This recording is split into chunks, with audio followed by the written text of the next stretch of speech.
Have you ever felt like you failed God one too many times? Have you ever wondered if God's grace could really cover your mistakes? If so, today's lesson contains some of the most encouraging truths in all of Scripture. Today's lesson is titled Sufficient Grace. After Israel sinned by worshiping the golden calf, God could have abandoned them. He could have left them to suffer the consequences of their rebellion. Instead, he revealed his character to Moses.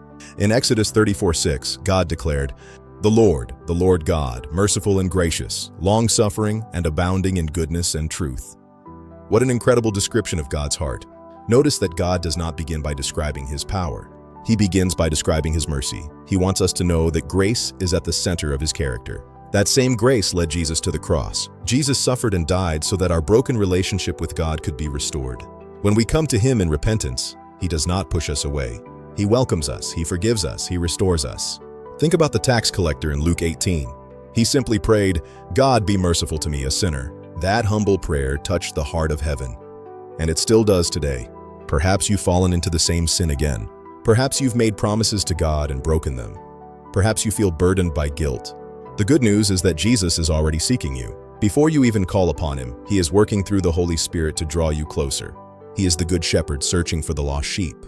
He is the Savior standing at the door and knocking, and he is inviting you to come. Romans 6:23 tells us, "The wages of sin is death, but the gift of God is eternal life through Jesus Christ our Lord." Sin earns death, grace offers life. What a contrast.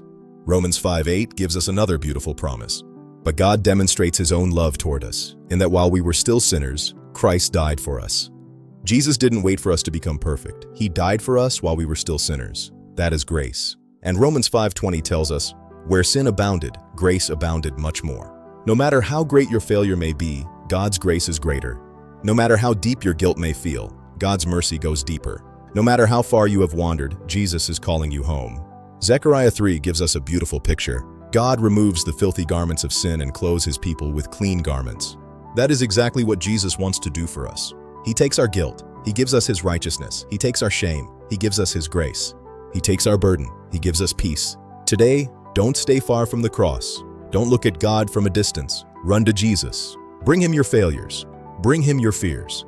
Bring him your sins and receive his sufficient grace. Because his grace is stronger than your past, greater than your mistakes, and powerful enough to transform your future. If this message blessed you, please like this video, share it with someone who needs encouragement, and subscribe to the channel for more Sabbath School lesson reviews, Christian inspiration, and Bible-based content. Don't forget to click the notification bell so you never miss a new video. May God bless you, and may you always trust in his sufficient grace.